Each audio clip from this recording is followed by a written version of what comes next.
Man, it feels good to see the sun out again in sunny Sunnyvale. Hey, it's Amy with Ask a Christian. Because we took a break last week for a seasonal question, I want to do a little bit of a review on our series as we get back into it. So based on previous videos that we've done and studied, you guys know that according to the Bible, fire is a part of the final judgment against the wicked, but that the original words were better described as death or the grave than hell or hellfire. In the last segment, I showed you guys examples of evidence that teach us that hellfire is not eternally burning, but that the effects of the fire are eternal. So we've only got a couple questions remaining in this series, and this one came from a Facebook user who asked when and where hellfire is located. So without further ado, let's get into that. You know, one of the most popular theories is that hellfire exists burning somewhere in the center of the earth, which kind of makes sense since we know that Earth's outer core is 10,000 plus degrees. The only problem with this theory is that the words used to show that hell is underneath the earth or underground are those same words that we've already studied, sheol and Hades, which we know means death or the grave. So it makes sense that death and the grave is under the earth's surface, not necessarily a location geographically for hell. One verse that can kind of trip people up is Ephesians 4:9 that talks about Jesus descending into the lowest parts of the earth. But when you look at it in context, you can tell that Paul here is talking about the incarnation, where Jesus came from the upper parts of heaven all the way down to the lowest parts of earth. And they're focusing there on the distance, the journey of Christ and his condescension to earth, rather than the geographic location of hell. And I've heard other theories about hell being in space or inside of a black hole, but frankly, these lack any scriptural evidence.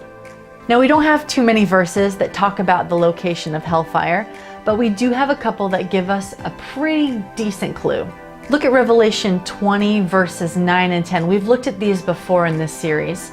John says about the vision of the end that he's having, and they went up on the breadth of the earth and compassed the camp of the saints about and the beloved city, and fire came down from God out of heaven and devoured them.